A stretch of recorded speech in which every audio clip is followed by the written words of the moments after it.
Então, bom dia a todos e a todas. Tem mais gente querendo entrar. Para quem não me conhece, eu sou a professora Rafaela Cavalcante, né, professora da Poli, da Escola Politécnica da Universidade de Pernambuco. Sou coordenadora do projeto de extensão chamado Habite Melhor, Assistência Técnica à Habitação, né, que tem a participação de alunos e professores da Poli, bem como a participação também de professores e técnicos externos ao UPE, tá? Esse projeto tem por objetivo oferecer assistência técnica gratuita para famílias de baixa renda, né, na elaboração dos projetos de construção e reforma também das suas moradias, bem como para ajudar no levantamento das casas na questão do apoio ao processo de regularização, né, judicial. Tem gente mais querendo entrar aqui. Então, essa mesa redonda faz parte da programação do Engenha, né, que é a Semana Universitária da Poli, um momento importantíssimo para discutir assuntos pertinentes à sociedade, como também divulgação dos trabalhos realizados pela academia, né, pelos professores, pelos alunos. Então, dentre os assuntos que nós consideramos importantíssimos para trazer a discussão e que também é pauta do nosso projeto de extensão, é a questão da moradia, né? Sabemos que a moradia é um direito social, é um direito fundamental assegurado pela Constituição Federal, está lá no artigo 6º, né, dentre os demais direitos sociais, está a moradia, junto com a alimentação, a saúde, o transporte, a educação. Então, é preciso que se saiba, né, é preciso popularizar essa questão da moradia, do direito à moradia, como um direito, né, um direito do cidadão. Então, garantir esse direito não é um favor que o poder público faz, mas é um dever. Né? Todo cidadão e cidadão tem direito a uma moradia. Então, quando a gente fala de moradia, vem logo à mente essa questão da moradia digna, uma moradia segura, dentro das normas, um ambiente urbano adequado, né? Uma área urbana, você está morando no local com serviços, né? Serviços públicos, com infraestrutura, só que a realidade de boa parte da nossa população não é essa, é justamente a oposta, né? Encontramos pessoas sempre vivendo, né, em moradias inadequadas por anos a fio, em locais sem saneamento básico, né, sem serviço, para piorar em áreas de risco. Então, não é novidade, né, já virou rotina. Infelizmente, a gente recebe muita notícia de que do dia para a noite moradias são destruídas por deslizamento de barreira ou por regulares enchentes, né, que acontecem na nossa cidade. Então, são famílias inteiras destruídas, desalojadas, sem ter para onde ir, sem comida, sem lar, sem o seu lar, né? Ficam... Então, é uma coisa que é recorrente, já virou parte do calendário da nossa cidade, sempre que se tem um período de chuva, a gente tem essa situação, né? E é justamente nessa temática que a gente vem discutir a questão do rio Tegipió e os seus impactos nas comunidades ribeirinhas. Então, o rio Tegipió é um rio que tem uma importância enorme para a nossa para a nossa cidade, desculpa, mas que já recebeu o apelido do Rio dos Excluídos. Por quê? Existe uma necessidade urgente de intervenção, não é pequena, e para que justamente diminuir esses impactos causados nessas comunidades, né, que moram na bacia do Rio Tegipió durante as enchentes, né, durante os períodos chuvosos. Então, aqui a gente vai focar essa discussão justamente dos impactos causados por essas enchentes frequentes já esperadas, e como os moradores vêm se organizando para enfrentar essa realidade, né? Então, para esse debate, nós convidamos Cláudio Braga, né, que é jornalista, formado pela UFPE, educador popular, com larga atuação em projetos sociais focados justamente no direito à moradia e no acesso à terra. Atuou por longos 11 anos na ONG, né, Habitat para a Humanidade Brasil, todo mundo conhece essa ONG, Habitat, e é morador da região do Rio Tegipió e um dos fundadores do Fórum Popular do Rio Tegipió. E também chamamos para o debate Priscila França, que é secretária, moradora da Vila Maria Lúcia e Aliança, e que compõe também essa Vila Maria Lúcia e Aliança compõe a região do Rio Tegipió. E Priscila é uma das moradoras, compõe uma das famílias que é diretamente impactada pelas constantes enchentes do rio. Então, bom dia, Cláudio, bom dia, Priscila. Vocês vão ter 20 minutos para as apresentações de vocês, tá? Para a explanação, que aí em seguida a gente abre para o debate, né? Então, quem quiser se inscrever, pode se inscrever, eu vou anotar a sequência. E quem quiser fazer perguntas diretamente no chat, eu vou estar atenta, certo? Então, vamos começar, Cláudio? Pode ser? Você está mutado, tá? Isso sempre acontece, né? É normal. Bom dia, professora Rafaela. Bom dia a todos, professores e alunos e alunas. Para a gente é sempre um prazer participar de atividades como essa, mesmo sendo virtual, e agradecer ao mesmo tempo o convite para a gente colocar a problemática do Rio de Jequitinhonha e os impactos junto às famílias ribeirinhas. É muito importante estar num debate como esse, num fórum como esse, que a gente dá visibilidade a uma das áreas mais esquecidas da cidade do Recife, em termos de intervenção do poder público. As ações existentes, as maiores ações existentes, partem dos próprios moradores, de instituições que atuam nessa região, que é a RPA5. Né? A cidade do Recife ela é dividida nessas regiões e nós compomos, junto com outros bairros, a região, a RPA5.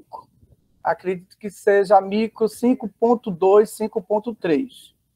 E, como já tinha dito, o Rio de Jequitinhonha, ele, como a gente vai ver, tem uma apresentação, mas vou logo introduzir, ele passa por vários bairros, né, comunidades do Recife e Jaboatão, certo? Como a gente vai ver numa apresentação rápida, mas para nós que somos moradores, eu sou morador, moro aqui desde de 1973, praticamente nasci nesse bairro e vi muito essa problemática se repetir por diversas vezes, por diversos anos, chegando a se repetir 2, 3 vezes durante o ano. Não é? Todo inverno, várias comunidades são impactadas. Aliás, não precisa nem ser o inverno. Mesmo aquelas chuvas fora do inverno, só um volumezinho maior, em alguns pontos do trajeto que o rio passa, há inundações. E triste saber que isso é uma realidade tão antiga, né? E entra governo, sai governo, e o poder de intervenção, ações muito mais concretas, estruturadoras, não são desenvolvidas. Né? Priscila vai colocar isso, Priscila é uma das famílias mais atuantes dentro do fórum, e ela vive essa realidade direta, constantemente, de inundações no setor onde ela mora, certo? Mas aí nós vamos caracterizar um pouco a realidade do Rio de Jequitinhonha, depois vamos apontar os impactos na vida dos moradores, nessa apresentação que eu vou fazer, né, em PowerPoint, e as formas de enfrentamento que as comunidades, as famílias elegeram para lidar com essa realidade, né?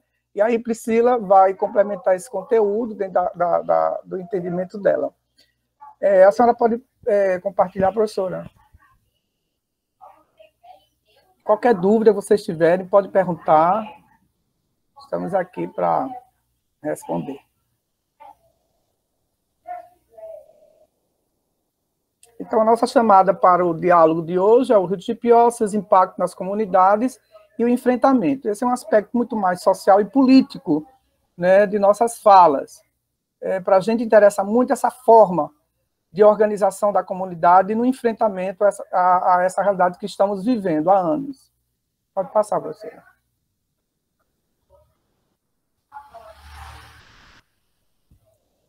A gente parte também da compreensão do próprio nome, né, de Jequitinhonha. Muita gente pergunta de onde vem esse nome, né? Então, ele tem essa etimologia, né, vem do tupi, e que significa multidão de tejus, né, que até hoje, em algumas partes da região, sobretudo em São Lourenço e parte do Curado, você tem o teju, né? E nesse contexto, significado da palavra. Eu tomo também emprestado uma frase do poeta romano, Ovídio, em que diz que poucos rios surgem de grandes nascentes, muitos crescem recolhendo filetes de água. Eu acho que é um pouco isso do Rio de Jequitinhonha. Ele nasce pequenininho e vai, com o trajeto dele, recebendo, né, um volume muito alto, né, sobretudo de canais, de águas vinda das residências, certo? Pode passar, você. E aí até o professor Ivan tinha perguntado logo no início, né? A gente tem um mapa um pouquinho maior aí embaixo, né? Ele mostra onde ele nasce, em São Lourenço da Mata, onde ele está bem mais preservado, né? A região onde ele nasce é preservada. Tivemos recentemente uma audiência pública da Assembleia Legislativa do Estado, e o técnico da Prefeitura de Jaboatão colocou isso, né? E outros técnicos estavam lá, outras pessoas estavam lá na audiência, também confirmaram esse aspecto da preservação da nascente do rio Tegipió, na cidade de São Lourenço da Mata. Então, ele desce até a foz, né, do rio Capibaribe, passando por dezenas de comunidades, né? O rio também ele faz uma divisa entre Jaboatão e Recife, naquelas imediações de Curado Cavaleiro. A gente vai ver isso no próximo slide. Da nascente ao foz, um caminho triste e difícil de percorrer. Quem conhece essa realidade do Rio de Jequipió, todo esse trajeto, vê o quanto o rio está degradado, né, sofrendo muita influência das populações locais e, sobretudo, da falta de projetos, né, em vários eixos, em várias ações. Então, desde a falta de um trabalho de educação ambiental com as comunidades ribeirinhas, né, que é muito importante esse trabalho, né, usando os equipamentos públicos, usando das escolas, trabalhar nas escolas, trabalhar nas associações, nos grupos de igreja, não há um trabalho tão eficiente e efetivo junto a essas populações. E, constantemente, o rio de Jequipió, em muitos pontos, ele está estrangulado de tanto lixo, né? Sobretudo garrafa PET, que é uma problemática, inclusive, mundial, que nos leva a um trabalho também com os recicladores, com os catadores que moram nessas regiões. Eu, por exemplo, sozinho faço um trabalho aqui onde eu moro de coleta de garrafa PET e marco com os catadores, eu juntos, não só da minha casa, como vizinhos trazem até a minha casa sacolas de garrafa PET. Isso é uma iniciativa minha, individual, sou morador do Rio e vejo, hoje está bem melhor esse trecho que eu moro, nós não encontramos tantas garrafas PET, mas esse é um trabalho que eu faço junto com alguns vizinhos. Claro que essa minha ação é uma ação muito pequena e não é ela que também está impactando tanto, né? Mas a gente percebe que diminuiu um pouco, certo? Então, assim, trabalhos como esse poderiam ser mais estimulados, apoiados, né? Levar as associações de moradores a trabalhar com isso também, né? Mas a gente não vê. Por isso que eu tenho dito constantemente que essa nossa região, eu não sei se Priscila concorda com isso, é uma das regiões menos assistidas pelo poder público, em todos os níveis. Nós não temos obras estruturadoras nessa região. Eles sempre alegam que é um recurso alto e que ainda vão captar recursos. É sempre no futuro. É sempre captar recursos, né? E deixam de fazer até as coisas, como eu tenho falado, de educação ambiental, né? E a gente sabe que um trabalho bem feito, ele não requer tanto recurso financeiro para um trabalho ambiental nas comunidades, né? Educativo, estou falando. Então, o Rio, continuando, né? Faz um percurso de 20 quilômetros até desaguar no rio Capibaribe. Desses 20, 18 quilômetros está na cidade do Recife. Passa por 3 municípios, São Lourenço, Jaboatão dos Guararapes e Recife.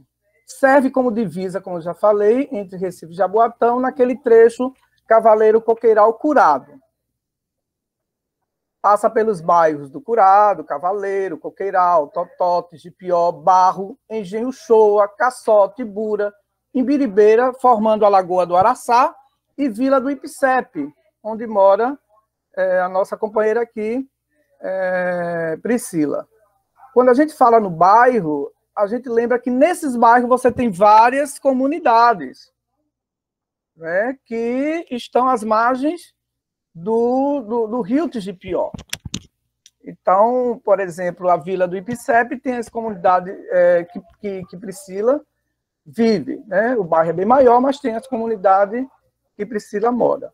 Aqui mesmo, na nossa região, tem uma comunidade chamada Chimboré, tem uma comunidade do Caçote, né, que está na área de Areias, o bairro maior é Areias. E aí você tem essas comunidades, dezenas de comunidades menores dentro do bairro. Recebe água dos riachos, e ele ainda recebe água de vários pequenos riachos, canais, que vêm, inclusive, da várzea, né, passando pela cidade universitária, que chega ao rio Jipió. Então, você recebe água dos riachos do Pacheco, Jiquiá, entre outros. O impacto é muito grande.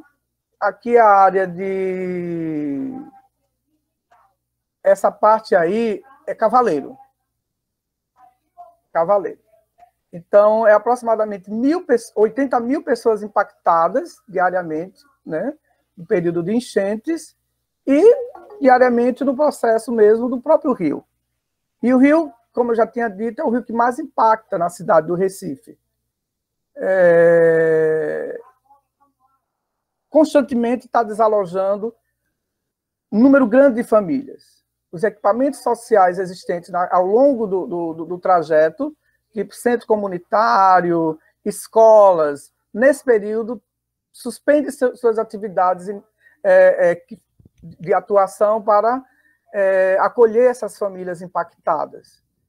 E igrejas também, né? Nós temos um parceiro no projeto que a professora coordena, que é o Habite Melhor, e a igreja mesmo de Coqueiral, a Igreja Batista de Coqueiral, que apoia esse projeto nosso, e também apoia o Fórum do Rio de Jipió, através do seu instituto, Instituto Solidário. É uma das instituições que mais abriga famílias desabrigadas, né? Pelas enchentes do Rio de Jipió.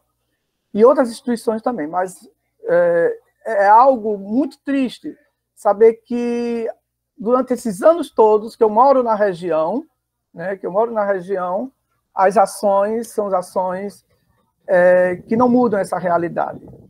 Estivemos por diversas vezes em conversa com o poder público e eles não oferecem muitas alternativas, não oferecem muitas possibilidades de uma ação maior. Pode ser a próxima, professora. E os impactos também a gente trabalha em 3 eixos, né? Eu acho que Priscila vai falar um pouco sobre isso. O material, né? Com as perdas constantes dos bens, né?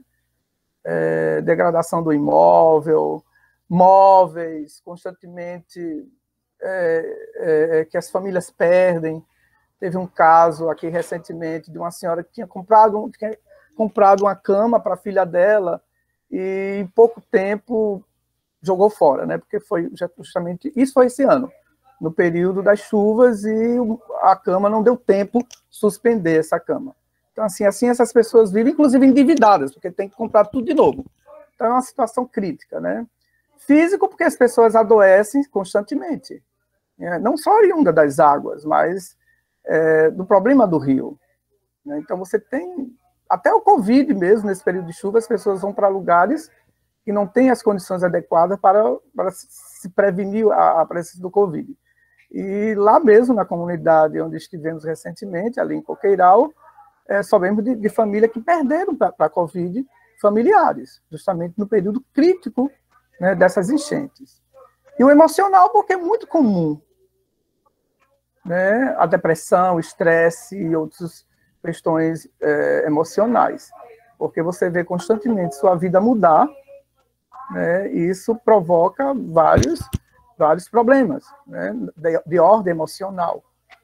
E não tem perspectiva, porque não há projeto de habitação previsto para essas regiões. As famílias têm que ficar ali mesmo, viver ali, se adaptar a essa realidade, né? E isso é constante, isso é algo que a gente vê no dia a dia. Então, assim, cabe, né, aos moradores, à população local se organizar. Eu tenho dito muito isso nas nossas reuniões do fórum, né, nossas reuniões das comissões. Cabe a gente, só nos resta nesse momento fazer um forte fórum, um fórum forte, né, inclusive a sigla é FORTE, né, que é o Fórum do Rio de Jipió, com a maior participação possível de famílias, de atores que nos apoiam, né, seja locais ou de fora. Isso é muito importante, a gente fazer um fórum atuante, porque é o poder de negociação que nós temos com, no caso, o poder público municipal, né? E outras formas de enfrentamento. O fórum foi uma das formas de organização e enfrentamento, mas temos outras, como a gente vai ver. Pode passar, professora. Eu estou rápido porque o tempo é pequeno e isso depois vai sugerir uma conversa maior, um debate, né? Então, as formas, nesses anos que eu participo, né, eu acho que quando fui convidado pelo Instituto Solidário para somar com a luta de um projeto do Instituto Solidário chamado Rio Limpo, Cidade Saudável, foi nessa perspectiva, né, da gente pensar uma forma de organização das comunidades em torno da luta pelo Rio de Jequió, né? E aí já tinha acontecido uma chamada para um abaixo-assinado, que conseguiu reunir 14 mil assinaturas. Veja só, né? Foi um esforço muito grande, famílias de todos os bairros foram procuradas e se assinou. Mesmo diante desse abaixo-assinado, que eu acho que foi em 2015, 2016, mesmo assim, com tanta pressão, com tanto apelo, né? Isso deu mídia na época, né? Saiu na imprensa, mesmo assim a situação permanece com um diálogo muito difícil com a gestão municipal, com todas as gestões que até agora a gente conseguiu dialogar. As caminhadas, fizemos várias caminhadas, eu acho 3 ou 4 caminhadas, né? Denunciando essa realidade, denunciando a poluição do rio, a falta de ação, denunciando os impactos sobre as famílias, né? Tudo isso. Fizemos caminhada na região de Coqueiral. Também com apoio, isso foi uma ação puxada pelo Instituto Solidário, com apoio das lideranças e famílias. Foi um movimento, na época, muito bonito, que eu acho que tem que voltar, e contou com o apoio das escolas públicas e privadas, né, da região, e foi muito interessante. As mobilizações das famílias, né, com a criação do fórum, aí eu já estava mesmo diretamente com essa forma de organizar as famílias e as instituições que atuam na região e aquelas que dão suporte ao fórum, tipo a Universidade Federal, a UPE, aí você também tem o CREA, né, que também está compondo o fórum e outras organizações. Tem também a Comissão das Famílias, para um diálogo mais próximo delas, e aí eu faço até uma provocação agora à Priscila, da gente fazer o encontrão das famílias. Eu acho que está no tempo, né? Já está passando o tempo da gente puxar um seminário, um encontrão das famílias, para a gente discutir voltar a discutir essa realidade. Atos de protestos, Priscila acho que vai tocar nisso aí, Priscila conseguiu, né, na comunidade dela, chamar um ato de protesto. Poucos dias depois, que teve a última enchente, eu acho que foi a terceira enchente ainda esse ano, ela chamou um ato na Avenida Recife, num horário de pique, e que fechou de ponta a ponta a Avenida Recife. E aí provocou um debate e pressionou a prefeitura para abrir um espaço de diálogo, né, que eu acho que Priscila vai colocar. Audiências públicas, né, que aconteceu a audiência da Câmara dos Vereadores, também esse ano, eu acho que foi em junho, ou foi em agosto, não lembro. Eu peço até desculpa, porque eu não peguei a data. E agora, mais recentemente, a da ALEP, né, da Assembleia Legislativa do Estado de Pernambuco. Teve uma audiência pública para tratar da questão do Rio de Jequió. E várias reuniões com o poder público, né, com nossas representações, lideranças, nos gabinetes. Tivemos 2 na comunidade, no IPCEP, com representação da Secretaria de Governo, da INLURB e outras secretarias, inclusive da Assistência Social.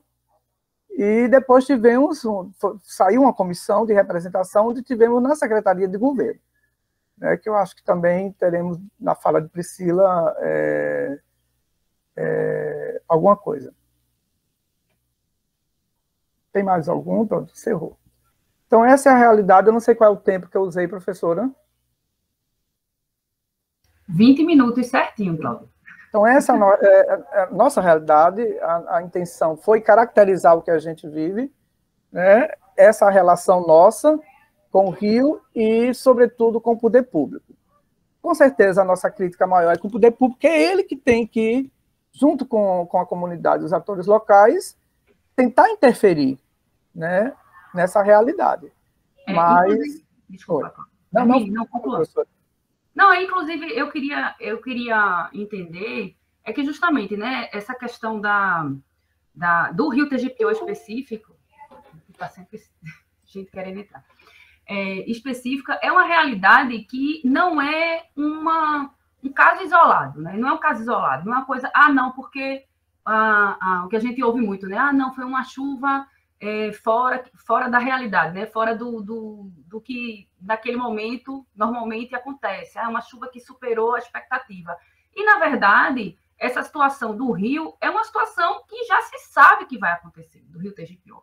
Já se sabe que vai se ter enchente. Então, quando a gente passeia pelo bairro, e aí Priscila vai falar muito sobre isso, quando a gente passeia pelo bairro, né, que o projeto, juntamente com os alunos, já tiveram a oportunidade de ir lá, você vê que as famílias já vêm se adaptando a uma coisa que não deveria se adaptar, né, porque é dever do poder público garantir as condições ideais de moradia, e essa não é uma situação ideal de moradia, porque você viver com a insegurança de como vai ser outro dia, uma chuva que caia, você de repente perder todos os seus utensílios, né, a feira que você fez, né? Então, assim, o que eu queria, você já mostrou, né, mais ou menos assim, pelo menos introduziu, a gente pode aprofundar mais, claro, como é que a sociedade, né, a civil, no caso, né, os moradores têm se organizado para enfrentar essas questões, mas eu queria que você explicasse um pouquinho o que é que se entende por solução para que nunca mais esse tipo de coisa aconteça. O que é que se entende por solução para que não se tenha mais esse cenário, né, de toda vez que chove, se tem a enchente não é assim, não é uma aguinha de 20 centímetros, né? Chega a 1 metro dentro das casas.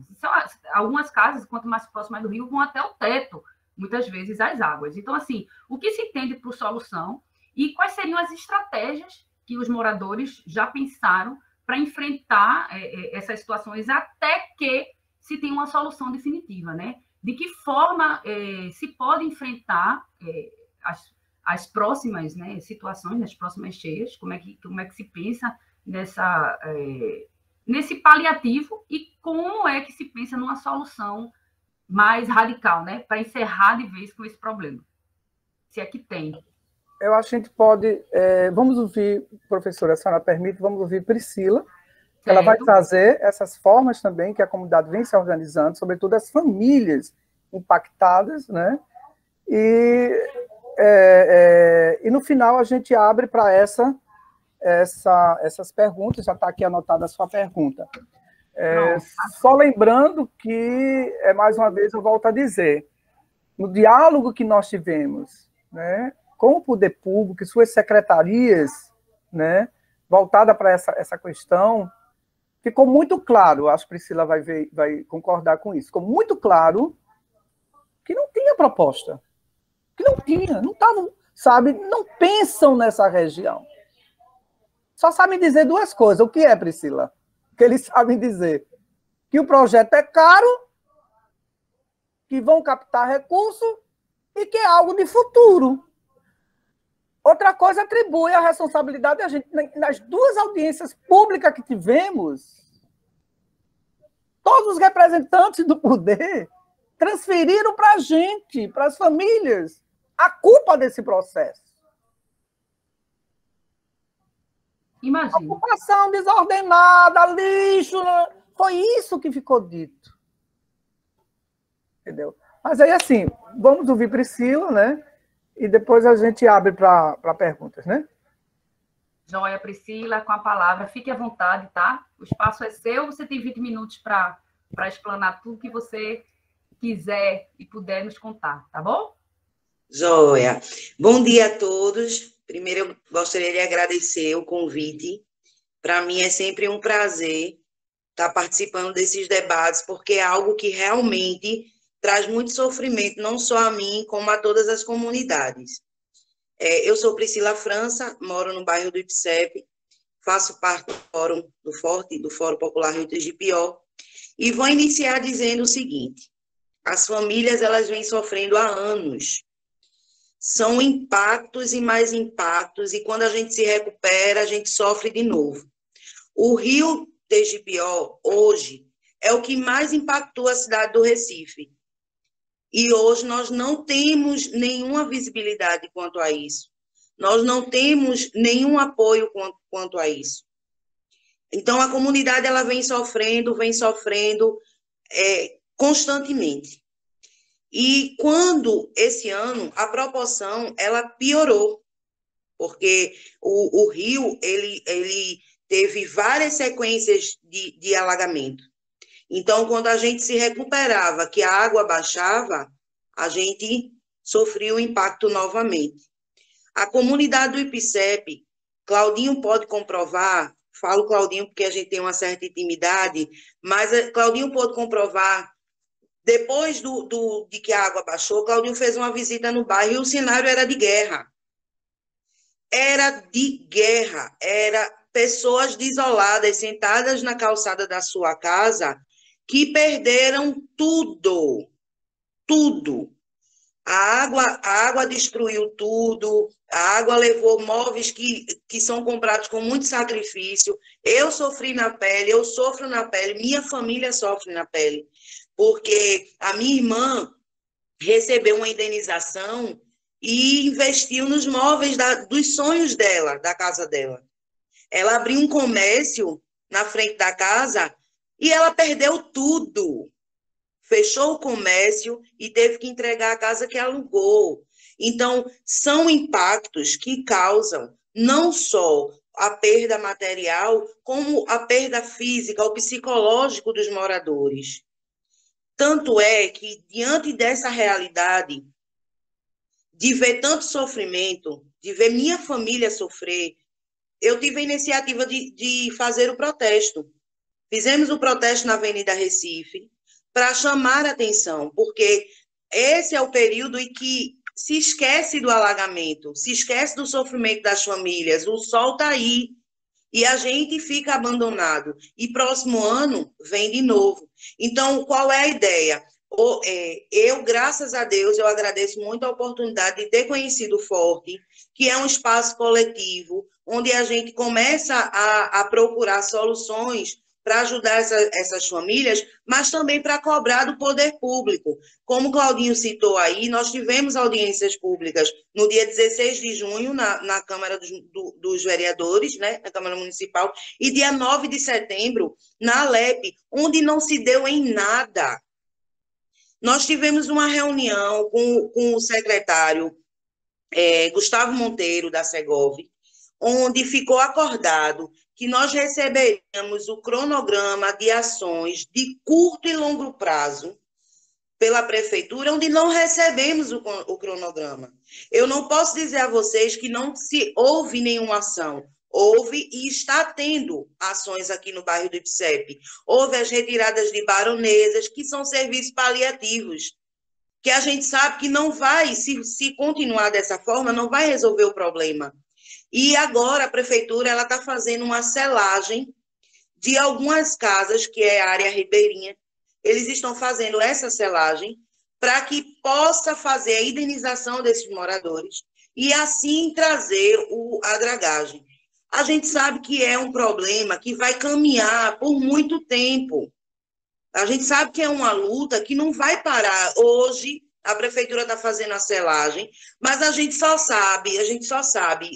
tem a certeza de que não vai ser amanhã que essas famílias vão ser chamadas.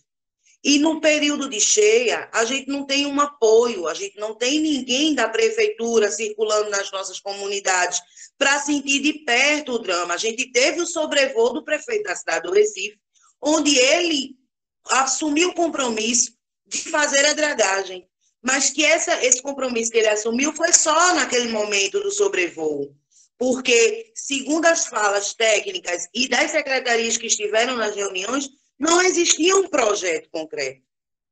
Não existia um projeto que fosse levado ao prefeito.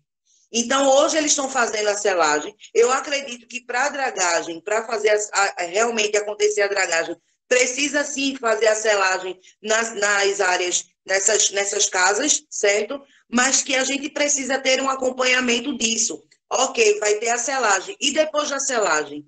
Nós acordamos, dentro da prefeitura, fazer uma visita técnica com os técnicos dentro dos bairros das comunidades e após essa visita a gente receber esse cronograma de ações. Houve a visita técnica, mas não houve uma responsabilidade e eu acredito que assim um respeito com a instituição Forte e com as comunidades, porque o foco do Forte são as comunidades impactadas pelo rio. Não teve essa credibilidade, a gente não recebeu o cronograma de ações. Eu acompanhei porque eu estou na rua, eu estou em cima. O que é que está acontecendo ali? Tem um carro da prefeitura, eu já chego lá. O que é que vocês estão fazendo aqui para poder passar para a comunidade? Porque é tanto sofrimento. É devastador. Você vê seus vizinhos idosos sendo carregados, você olhar aquela cena, meu vizinho aqui saiu no bote do bombeiro, 87 anos. Em plena pandemia. Em plena pandemia. Então, quer dizer, não tem uma visibilidade. O que é que eles estão fazendo? O que é que a gente pode realmente se garantir de que vai acontecer? Hoje, a única garantia que a gente tem é que o ano que vem vai ter outra cheia. Então, a gente está se programando dentro da comunidade. Para você ter uma ideia, tem pessoas que subiram sua casa, como a minha mãe. A minha mãe juntou todo o dinheiro que ela tinha para fazer uma reforma na casa, para não ter mais água na casa dela. Se juntou com a minha tia, que ela cuidava, que infelizmente faleceu por conta da Covid, e levantaram a casa, mas a água entrou na casa. A água entrou. Então, o que é que a gente vai se programar? A gente vai se articular junto com a comunidade para fazer alguma estratégia, para que a gente pode fazer, porque a gente sabe que os órgãos competentes para isso não estão dando visibilidade a gente. É uma busca. Sinceramente, eu não me canso. Eu não canso de buscar, de lutar melhorias para a minha comunidade, para ver a comunidade respirar aliviado, porque eu vivo essa realidade. Eu estou dentro da água. A minha mãe, ela pegou leptospirose. Então, graças a Deus, hoje eu tenho ela aqui, mas eu poderia não ter. Aí a prefeitura fala, não, é uma ação da natureza. É uma ação da natureza. Não, não é. É a falta de manutenção dentro desse rio. É a falta de ações concretas dentro desse rio. Sabe? Então, são coisas que machucam uma comunidade, comunidades inteiras. Quando eu fui para a rua, quando eu mobilizei o IPCEP para ir para a rua, para fechar a Avenida Recife, não foi pensando só no IPCEP, foi pensando nas comunidades vizinhas, porque a gente sabe que se a gente não falar, se a gente não lutar, se a gente não correr atrás, não vai dar em nada. A preferência são calçadas da Rua da Aurora, são parques, são outras coisas que não chega uma ação ao nosso alcance. Então, assim, eu costumo dizer que eu não sou oposição a nada, eu sou oposição dentro da minha comunidade, sabe? A gente tem que atuar dentro da comunidade da gente, a gente não pode estar reclamando em cima do muro, a gente tem que botar a boca no trombone.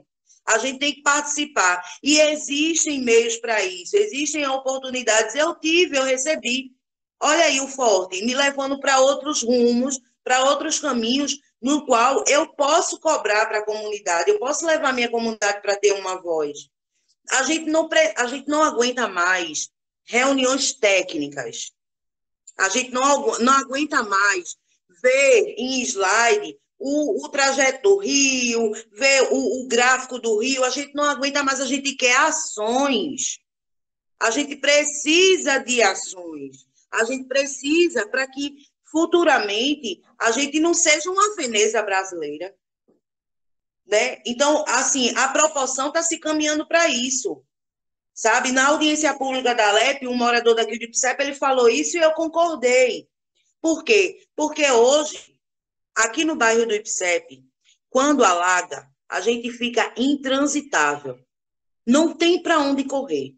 É ficar dentro da água, 2, 3 dias. Por quê? O nosso acesso é a Avenida Recife, é o Ibura, Avenida dos Rios e a Ibiribeira, que são locais que estão todos cheios de água. A gente não tem para onde sair. Se precisar de um socorro, ter que ser dentro d'água. E isso é ano após ano, e nada é feito. Entra a gestão, sai gestão, e não tem uma visibilidade na qual a gente realmente mereça. Nós pagamos os nossos impostos.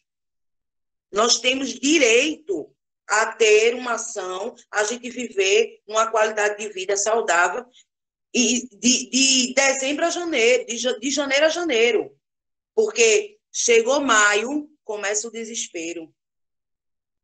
A comunidade começa a ficar apreensiva, porque já vem as águas. E quem não tem para onde ir? E quando perde tudo, quem é que vai dar de volta? A gente não recebe uma feira, uma cesta básica para doar dentro dessa comunidade. A gente não recebe um colchão dentro dessa comunidade para ser doado. Os moradores têm porque a gente faz uma cotinha, uma vaquinha. Ó, fulano ficou no estado pior do que eu, dá para eu doar isso aqui. Pega alguma coisa que sobrou da tua casa e ajuda a casa do irmão, do vizinho. Então, é uma situação gritante. É uma situação que, no ato do protesto, no dia do ato do protesto, como eu organizei o protesto, eu fui chamada pela Polícia Militar. E, na ocasião, a gente teve algumas conversas e alguns policiais queriam que eu parasse o protesto e chegou a autoridade máxima, como diz a história.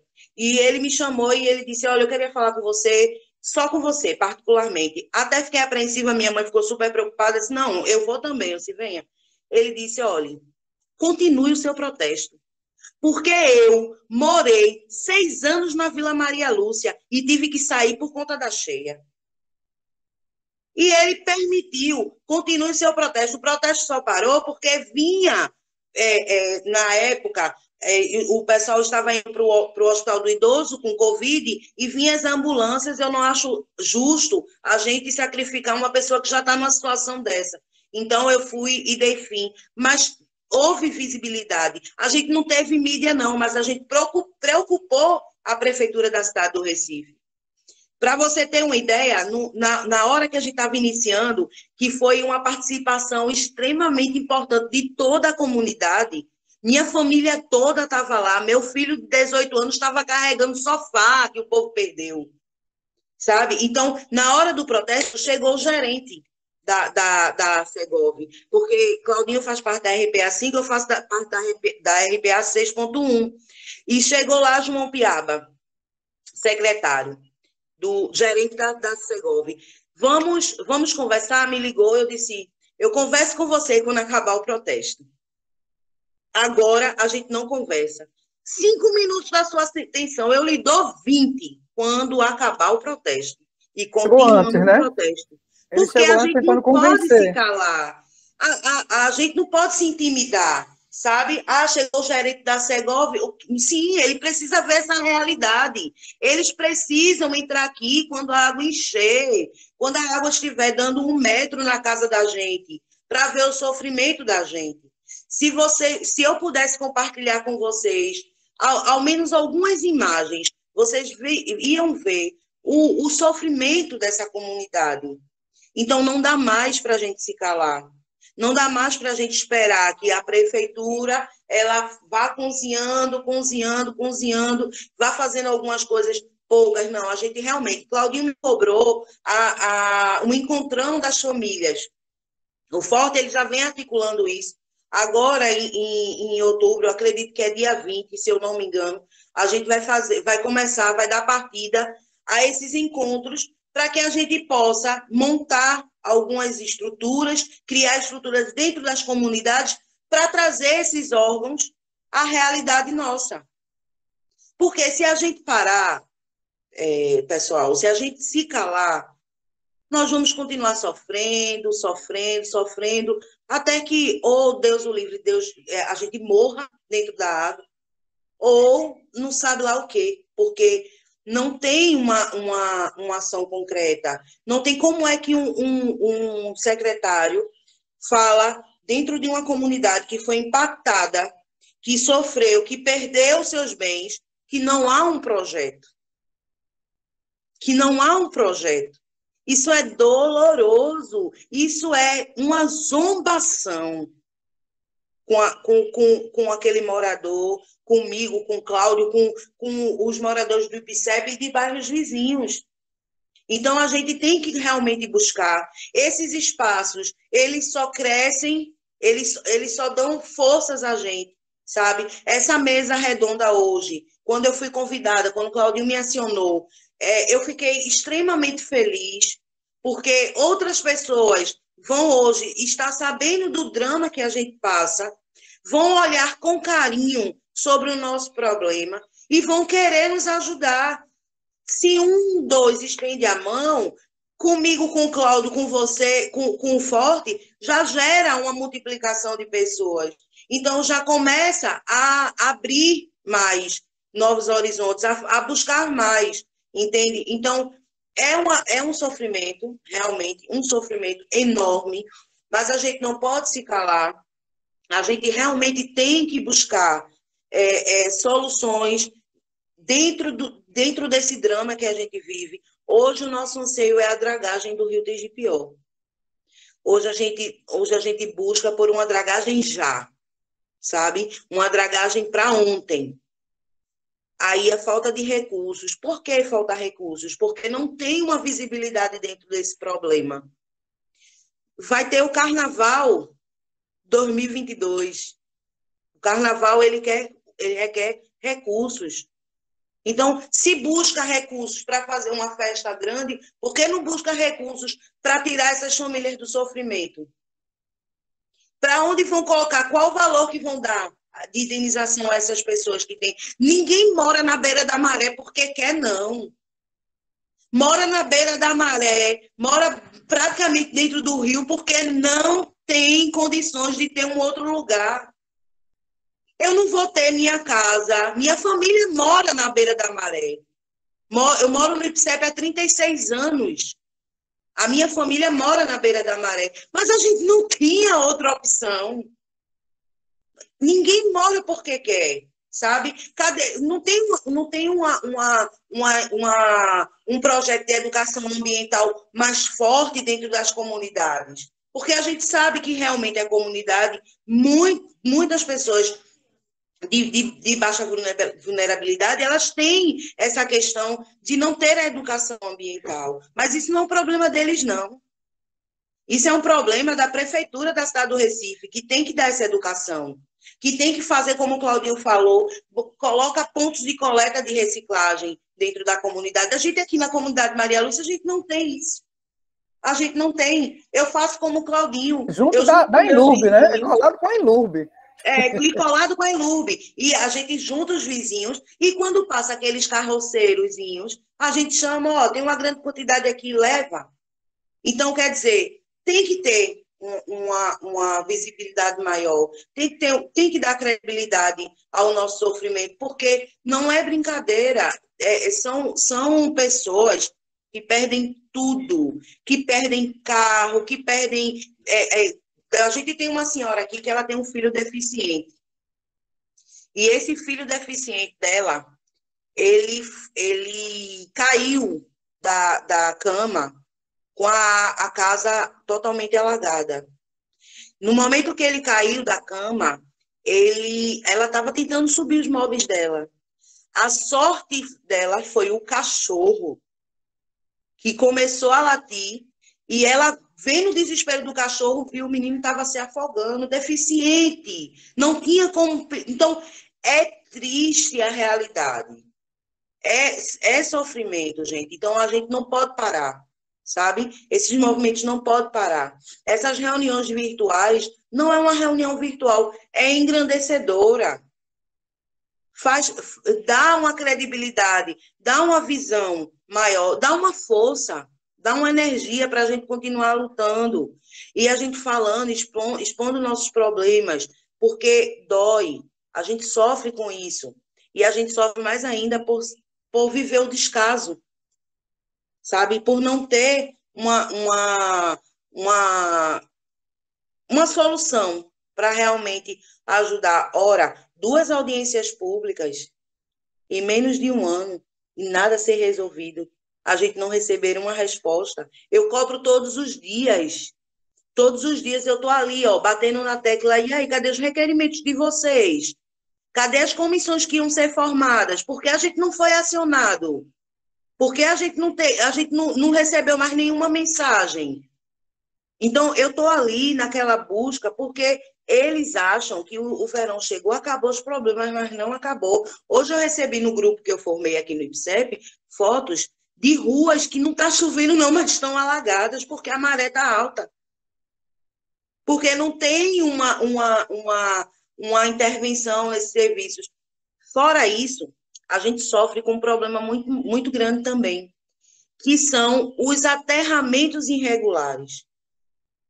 Existem aqui na Avenida Recife, quem conhece essa área, da entrada do Ibura, quando desce a Ponte do Caçote, existem aquelas lojas cometeram crime ambiental porque aterraram o mangue. É uma extensão de terreno. O Achaqui construiu a sua loja aqui com alvará da prefeitura dentro da maré.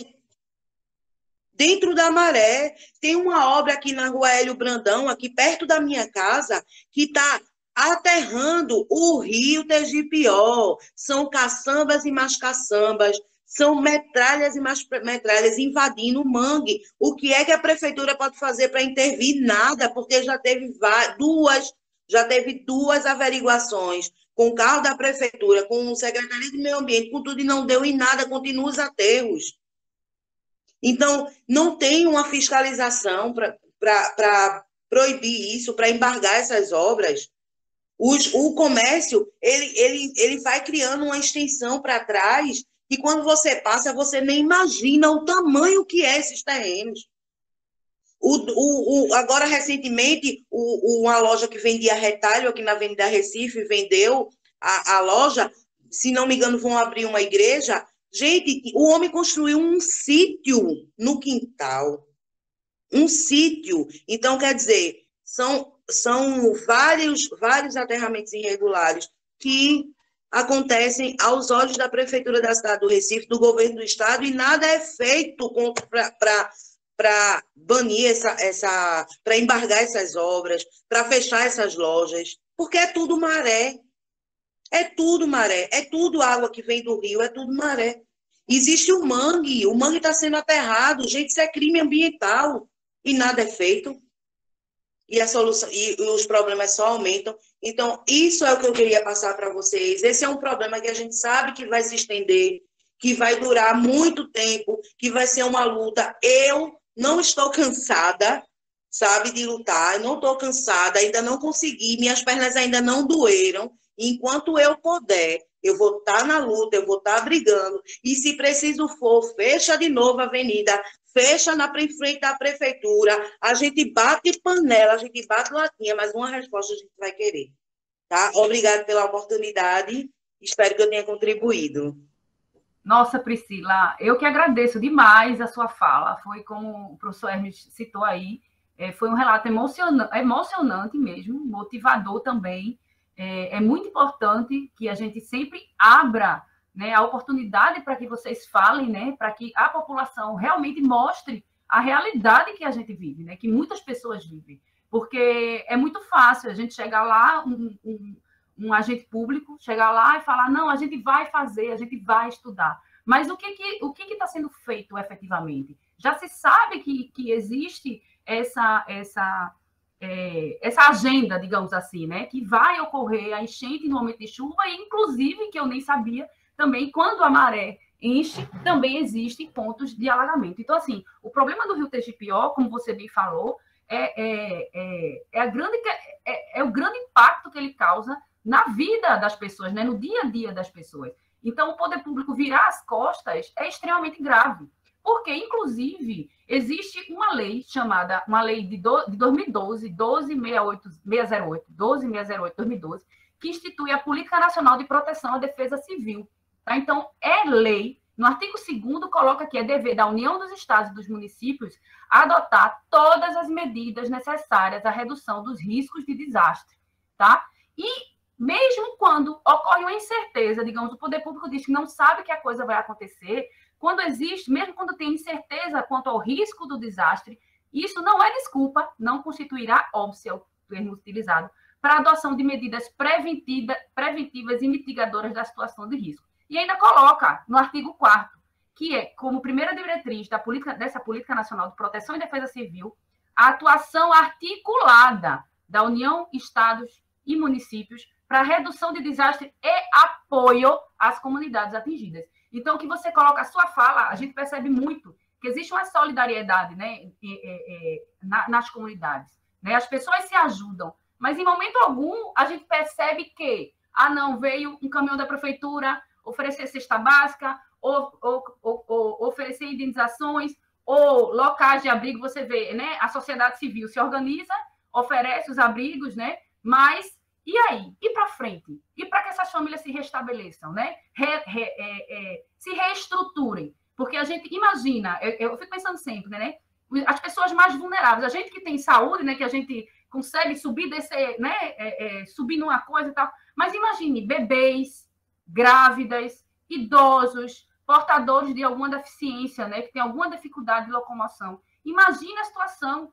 Eu tenho 2 filhos pequenos, eu me imagino da noite para o dia acordar a minha casa completamente alagada, com tudo que eu comprei, com tudo que eu tenho bonitinho, que a gente prepara tudo direitinho para os nossos filhos, e de repente, da noite para o dia, eu não tenho nem onde dormir, não tenho nem onde colocar meus filhos.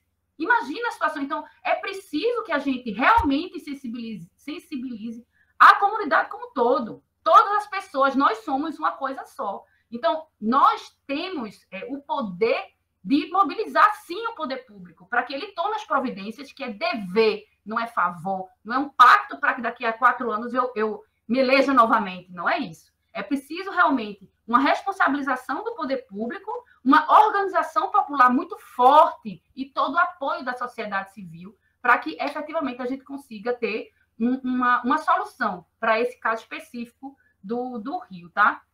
Então, agradeço demais. E me espanta ainda mais, né, que eu também não sabia que você trouxe, né, essa questão de, além da omissão, não existe um projeto, né, futuro, né, não existe uma projeção a curto, médio e longo prazo para a solução desse problema, e ainda por cima existem ações que, na verdade, a prefeitura se omite, né, nessa questão dos aterros, né, além de não ter a dragagem, né, natural, né, do rio e da questão do lixo, existe também essa questão das invasões, né, dos aterros irregulares, que agravam ainda mais essa situação.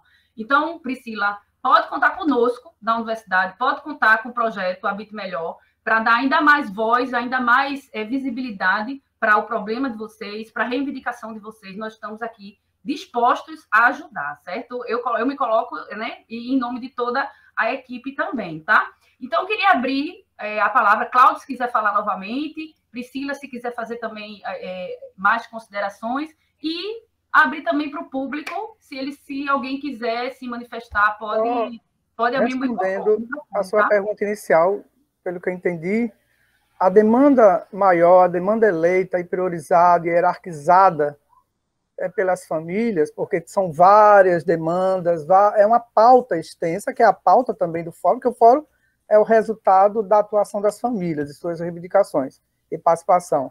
Então, ainda é a dragagem. Né? Existem vários estudos, inclusive de universidades, sobre o Rio do Jequió. Dentro do fórum tem professores que têm nos auxiliado, né? Tem dado esse suporte técnico, por isso que eu digo assim, o técnico ele tem o seu papel dentro do fórum, mas o fórum é, sobretudo, uma representação das famílias, né? Lideranças e famílias atingidas, né? E as diversas representações, e aí entra, né, a assessoria das universidades, dos estudos. Então, com certeza, as famílias elas têm como principal pauta, me corrija isso aí, Priscila, se eu estiver errado, mas é a dragagem do rio, sobretudo naquelas áreas que são as áreas que a gente considera áreas críticas, os pontos de estrangulamento, como Engenho Shoa, onde Priscila mora, uma parte de Coqueiral e Tigipió, são os pontos mais de concentração.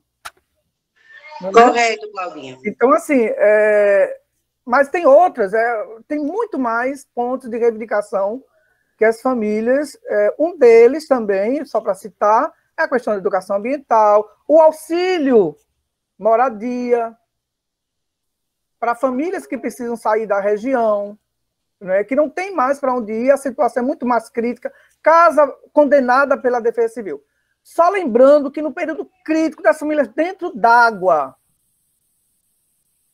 a Defesa Civil da RPA-5, a regional, liga para uma liderança, pedindo para a liderança atualizar a Defesa Civil por telefone.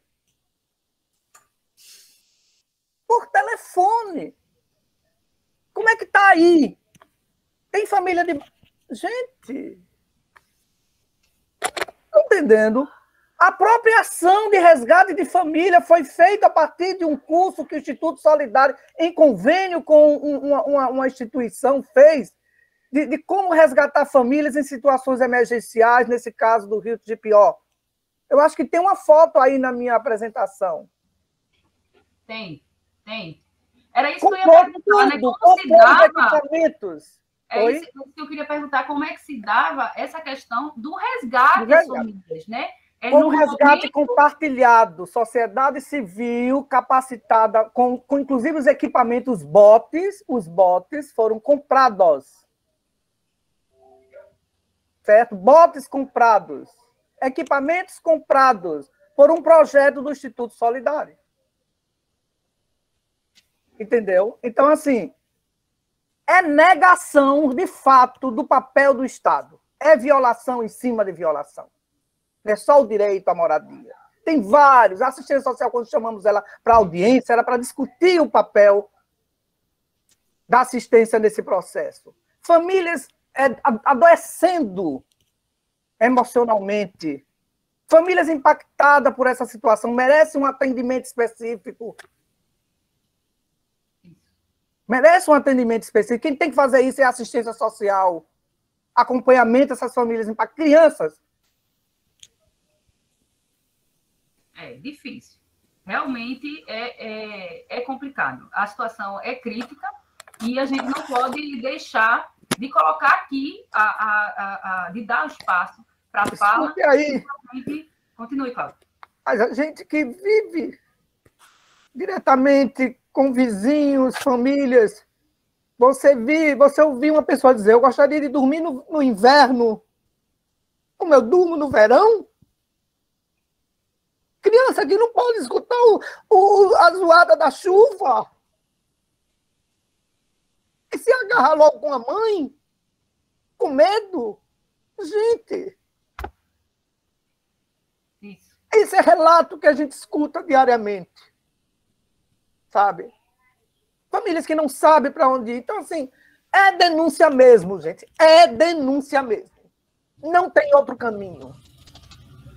A área norte da cidade vai para o 5º parque de lazer. Isso. Vai para o 5º parque de lazer. O cara é descarado. Essa gestão é descarada. Ela anuncia para os 4 cantos do mundo que vai construir agora um outro parque, quando diz na nossa cara que não tem projeto, que vai captar recursos. Me desculpe, mas é denúncia. Todo espaço que o fórum estiver é para denunciar, porque a nossa fase agora é de denúncia. De violações. De violações. Constante. Sabe? Eu peço desculpa por, assim, para... Não, Cláudio, aqui o espaço mas a gente está cansado, nós estamos cansados. Entendeu? De ir, de bater na porta, de fazer reunião, ser enrolado, porque o que está acontecendo é isso mesmo. É isso mesmo. Estamos sendo constantemente enrolados. Sabe? Isso. É preciso deixar claro que a questão que você colocou, né, que inclusive a gestão, muitas vezes, dependendo da reunião, coloca como os moradores, né, entre aspas, que ocupam lugares tem isso. de risco, né, e que, na verdade, a gente sabe que ninguém mora ali porque quer, né, como Priscila bem colocou, e que é óbvio, né? Claro que as pessoas sempre vão querer morar em lugares seguros, né? Lugares com o mínimo de condições dignas de moradia. E a gente não pode, de forma alguma, deixar de salientar e fazer com que as pessoas e as comunidades estejam cada vez mais cientes do seu direito à moradia digna. Então, não existe... Tem que... Claro, a gente precisa, sim, do assistencialismo ainda, porque, como o Priscila também bem colocou, é um processo. Nada vai se acontecer da noite para o dia. Queria muito que acontecesse, mas a gente sabe que essa não é a realidade. Sim, claro. A gente precisa que as pessoas entendam que o assistencialismo deve ser temporário e o direito ser assegurado, com prazo específico para que aquilo aconteça. Então, vai ser uma coisa que vai ser por etapas. Então, daqui a 1 ano a gente vai ter isso, daqui a 2 isso. Mas apresenta esse plano, mas não apresenta. No universo, daqui a 10 anos, a gente não vai ter mais essa situação. Então, assim, é uma perspectiva que, inclusive, quando você tem esperança, a perspectiva de melhoria do futuro, você melhora a sua qualidade de vida, você melhora a sua autoestima, você saber que daqui a 10 anos, seu filho, que é um bebê, ele vai ter uma adolescência e vai ter uma juventude, né? Vai virar um adulto que não vai morar mais numa condição daquela. Então, assim, o que é que passa na cabeça das pessoas de saber que já vem de geração de pai, mãe, avô que sofreram com essas enchentes, que perderam tudo, ela continua perdendo e já vem uma nova geração sofrendo com os mesmos problemas. Isso a gente não pode mais admitir. A sociedade civil tem que se mobilizar, sim, tem que entrar na luta, porque, no final das contas, a gente vive numa democracia, né? Então, como um ambiente democrático, nós temos que agir, cobrar, e o poder público tem que mudar a sua prioridade. Então, não existe vai abrir um outro parque enquanto tem pessoas, crianças, idosos, deficientes, vivendo numa situação de insegurança a qualquer momento, podendo perder. E, assim, não só do Rio Tegipió, outras localidades também sofrendo com outro tipo de ameaça, de insegurança. Então, eu gostaria de abrir também a fala para o público, né? E o professor Ivan, que pediu a palavra. Professor Ivan. Diga, estou aqui. Pode falar, fique à vontade, tá? Não, eu quero parabenizar o Cláudio e a Priscila. Achei muito interessante, muito... E chamar a atenção, uma coisa que eu queria só pontuar aí, é que, infelizmente, assim, o nosso poder público, ele não caminha nessa coisa de resolver, né? E uma das coisas que a gente tem aqui, o Recife sofre há muitos anos, e coisa assim, é que a gente tem dificuldade com relação, né, principalmente a questão dos rios, né? A gente gosta de contar fora, porque é uma cidade cortada. Recife é a cidade cortada por 2 rios, né? O Beberibe e o Capibaribe, tudinho. Mas esses rios que a gente tanto exalta e chama atenção, e os poetas, e os artistas, e o poder público, tudinho, ele também sofre, certo? Por quê? Porque a gente tem que aprender, quer dizer, a gente como população e o poder, quem está no poder, entender que ele faz parte, né? E aí você tem uma cidade que tem um nível, a cidade, a professora Rafaela pode explicar talvez melhor do que eu, que a gente vive ao nível do mar, certo? Então a gente viu os rios que passam, está igual onde a gente mora, certo? Então qualquer interferência negativa, então quando você aterra, quando você faz um aterramento, quando você invade uma maré, como disse Priscila, vai estourar no outro local, certo?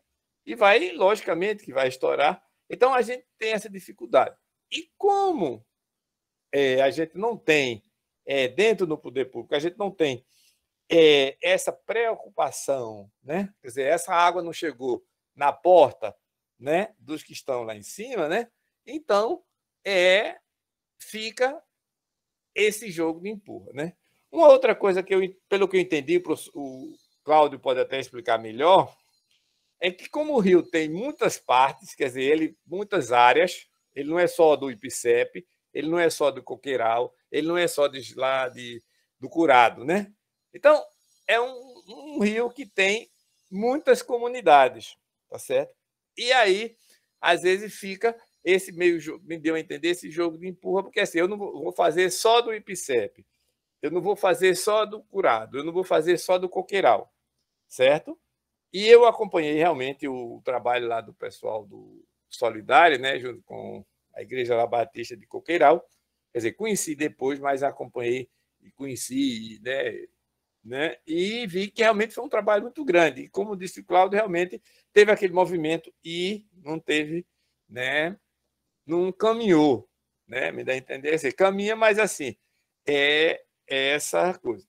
E as ações, pelo que eu entendi, são ações muito pontuais, né? Você vê que há quantos anos a gente tem o problema dos morros aqui? Que chove e corre, bota plástico e faz assim. Desde que eu moro na cidade do Recife, né? Eu vim morar aqui em Recife em 1966, passei a grande cheia de 66, né? Entendeu? Então, e só tiveram uma ação grande, porque aquela realmente foi uma catástrofe para a cidade, né? E depois se repetiu até quando resolveram fazer Tapacurá, certo? Mas você vê que outras coisas. E é interessante essa questão de dizer que é a população que invade, né? Tem um grupo que é da Bacia do Capibaribe, deve ter do Tigipió, de todo o Rio tem o grupo da Bacia, né? E eu assisti uma vez uma reunião e aí diziam que um dos culpados ali do centro do Recife era o pessoal do Coque, que invadiu o rio, que invadiu a Maré. Aí a representante lá da comunidade disse: e o Hospital Esperança? Ninguém nunca perguntou. E eles invadiram também o rio Capibaribe. Aí ficou todo mundo calado, né? Porque na hora que era só o pobre, era só o miserável. E aí o Hospital Esperança, que construiu aquela maternidade do Hospital Esperança, que tem ali na Ilha do Leite, é dentro do rio, foi uma invasão do rio, tá certo? Então, ali antes era uma comunidade, era uma favela, não era? Não está lembrado? Pegou fogo favela. E se construiu. E invadiu, houve uma invasão.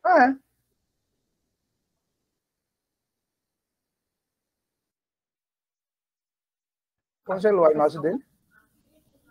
Talvez tenha caído. Esperar um pouquinho. Deixa eu ver.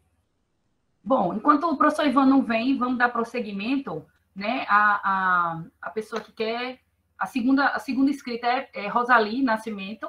Rosali, bom dia, bem-vinda. Se apresente, por favor, e pode fazer seus comentários. Bom dia, Rosali, arquiteta do IFPE, e que está trabalhando também junto com a Rafaela no programa Habite Melhor, né? A primeira coisa que eu queria dizer é que parabenizar a Priscila, né, pela fala dela, pelo depoimento dela. Meus olhos encheram de lágrima, Cláudio chorou, o meu também. Não tem como você não se sensibilizar com esse tipo de depoimento. E aí eu queria dar um depoimento rápido também meu, assim, não que eu passe pela situação, mas é para deixar claro uma coisa também, é que a sociedade não é só o poder público, não. A sociedade também está alheia ao que acontece nessas comunidades. E assim,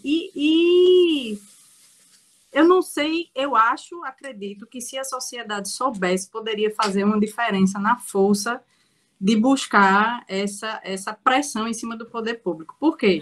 Eu estou dizendo isso? Porque eu moro num apartamento e sempre que chovia, eu dava graças a Deus porque eu estava no meu apartamento quentinho, né? Na minha cama quentinha, que eu tinha como dormir. Às vezes a gente até gosta do frio, que vem junto com a chuva, e não pensa exatamente na situação dessas pessoas que estão passando por isso. Até que,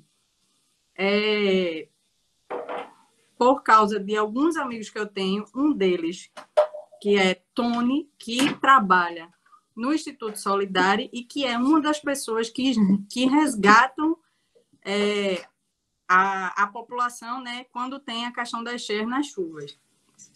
E aí, ano passado, ele começou a repassar para a gente vídeos em relação a esse resgate, né, que ele fazia. E começou a explicar para a gente o que é que acontecia. Que em alguns locais, porque quando o rio enche, não é só a água subindo, é a correnteza, que é gigantesca também. Então, esse resgate não é coisa fácil de se fazer, não. É super complicado. Ele disse que tem área que é impossível de você entrar, porque a correnteza está tão grande que se as pessoas que precisam resgatar entrarem lá dentro, elas mesmas vão ser levadas pela correnteza do rio. Aí ele disse que tem locais que precisa amarrar corda mesmo, que é justamente para não ser levado, mas quando ele ainda consegue andar, ele vai. E olha que o bicho é um cabo que tem uns 2 metros de altura, né? Rafaela sabe quem é. Mas tem locais que não é possível entrar. Não é possível fazer esse resgate, porque ele vai colocar até a própria vida em risco também. A falta de segurança até nesses resgates mesmo. Ele contou também uma história de um morador que, na hora do resgate, botou a mão na parede, e quando botou a mão na parede, levou um choque e foi jogado para longe. E isso ele estava bem pertinho de um canal que passa ali na comunidade de Coqueiral, né? Mas a sorte foi que ele não caiu dentro do canal quando foi jogado para longe. Porque se ele tivesse caído dentro do canal, era um abraço, né? Assim, ninguém sabe o que poderia ter acontecido. Ele caiu perto, mas não caiu dentro. Então, a situação de risco é gigantesca. E aí é que revolta cada vez mais essa história do poder público não estar nem aí para o que acontece nessa situação. E a sociedade também não faz ideia. E quando a gente começou a ficar por dentro de toda essa situação, a comunidade lá de Coqueiral, né, essas pessoas que são resgatadas vão lá para a Igreja Batista de Coqueiral, né, do Instituto Solidário, que tem o Instituto Solidário. A gente arrecadou, assim, de noite, 9 horas da noite, a gente saiu arrecadando material para levar para eles, assim, lençol, colchão, o que era possível, lençol, colchão, casaco, roupa, agasalho, essas coisas, né? Mas você chega lá e você vê aquela pilha de gente, de pessoas que não tem onde dormir, tudo no chão, tentando, de alguma forma, né, se agasalhar para tentar dormir, porque eu acho que a pessoa não consegue dormir sabendo que a casa dela está sendo levada pela chuva. Acredito que não. Foi que a gente começou a entender um pouco, né, dessa situação. A gente que não está ali dentro começou a entender, começou a ver, a visualizar isso aí. E isso é uma motivação justamente para trabalhar em prol disso. Então, fica aqui o meu apelo para que, não sei como, a gente tentar incluir a sociedade nisso aí, porque a sociedade, eu acho que é uma parcela extrema, a sociedade que está alheia, né? Para ver se faz mais pressão nessa história do poder público. Cláudio falou na história do 5º parque da cidade, né?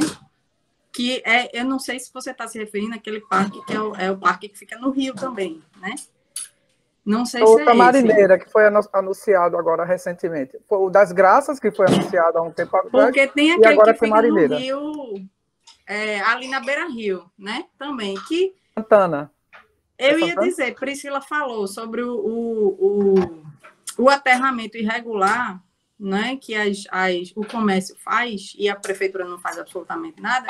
A própria prefeitura ela faz aterramento irregular, a própria prefeitura ela lida de forma irregular com o meio ambiente, porque aquele parque ali da Beira-Rio, aquilo ali é um crime também. É um crime que vai ser feito para embelezar a cidade para quem tem dinheiro, para ser aproveitado para quem tem dinheiro. E o assoreamento daquela parte ali do rio vai causar consequências para outras pessoas, justamente para quem não tem, né? Para quem não tem o poder aquisitivo para morar numa área melhor da cidade, enfim. Então, fica o meu protesto também, assim, a minha fala aqui é mais de protesto, é um depoimento como um protesto, e estamos juntos aí para ver o que é que a gente pode fazer. Obrigada, Rosalie. Importantíssima essa sua fala, realmente, envolver a sociedade como um todo, né? E para envolver é preciso visibilidade, né? É preciso que a gente apele cada vez mais para visibilizar, né? Todo esse sofrimento que essa população, né, tem passado. Professor Ivan voltou. Gostaria de concluir sua fala? Sim, gostaria. Desculpe aí, como diz um amigo meu, a informática não é a ciência exata, então acontece essas coisas. Mas eu queria encerrar e juntar com a da menina, da Roseli, que falou anteriormente, a gente fazer esses movimentos, e gostei muito da palavra do Cláudio, quando ele disse que é de denúncia à violação. Ele é importante, porque você vai e traz exemplos que às vezes não tem nada a ver com o Rio, mas você vê a violação. Eu moro aqui em Boa Viagem, próximo aqui tem 2 prédios foram construídos na Avenida Beira-Mar e cada um entrou na rua. Então, uma rua que tem aproximadamente acho que 12 metros, ela hoje está reduzida. Quer dizer, um prédio de um lado, numa esquina, e o outro na outra esquina. E cada um tirou, era a calçada que cada. Então, eles usaram. Então, a rua. E é interessante que para vocês terem uma ideia, aquela rua, você vem da pracinha e dobra à direita como se fosse para a praia, que dá né? Que quase na frente aquela rua que passa na frente do Big Bom Preço. Aquela rua, quando chega na esquina com a Navegantes até a Avenida Boa Viagem, os 2 prédios, cada um entrou a calçada. Então, você tem uma redução. É tanto que a rua, para passar 2 carros, hoje não dá para passar 2 carros, né? Só dá para passar um. Então, você vê que essas violações, assim. E uma das coisas difíceis é que o poder público, assim, ele tem dificuldade. A gente tem dificuldade com o Rio. A gente acha que o Rio, eu aumento aqui, né, um metrozinho e aí vai na frente. E a água a gente sabe. Se você aperta aqui, se você segurar na sua torneira aqui e fizer muita pressão, ele vai estourar o cano, né? Então, é essa dificuldade. Então, eu queria realmente parabenizar você, Rafaela, pela essa live, né, por esse momento, por essas mesas, e principalmente para a gente ouvir o que está acontecendo com a gente aqui pertinho, né? Que é pertinho aqui, eu moro aqui em Boa Viagem, ali no IPCEP, e então eu queria parabenizar e a gente pudesse talvez até caminhar a partir dessa, né, com outras conversas, a gente ficar sempre atualizado, porque a gente, infelizmente, o brasileiro tem uma memória muito curta, né? A gente ouve, se anima, coisa assim, aí amanhã, o dia a dia, aí faz com que a gente esqueça aí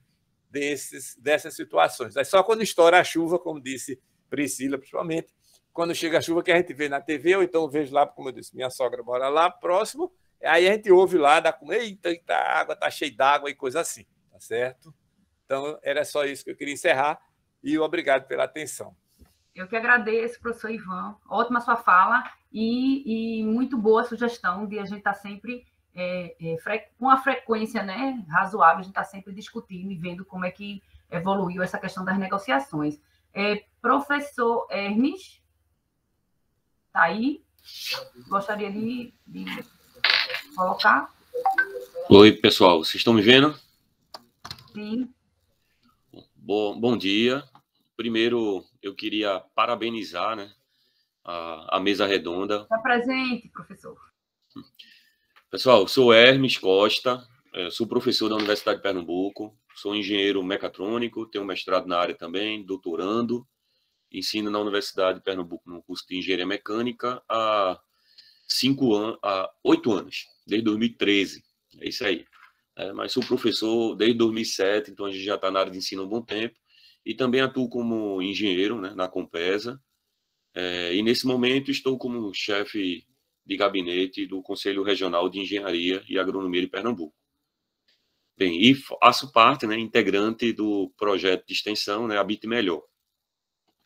Bom, e aí, inicialmente, eu queria parabenizar, né, o evento, a mesa redonda que foi organizada e promovida pela professora Rafaela e também, especialmente, aí as falas dos 2 convidados, né, Cláudio Braga e da nossa companheira aí, Priscila França, que foi, como eu tinha escrito, né, foi uma fala motivadora e que mexeu com o nosso emocional, né?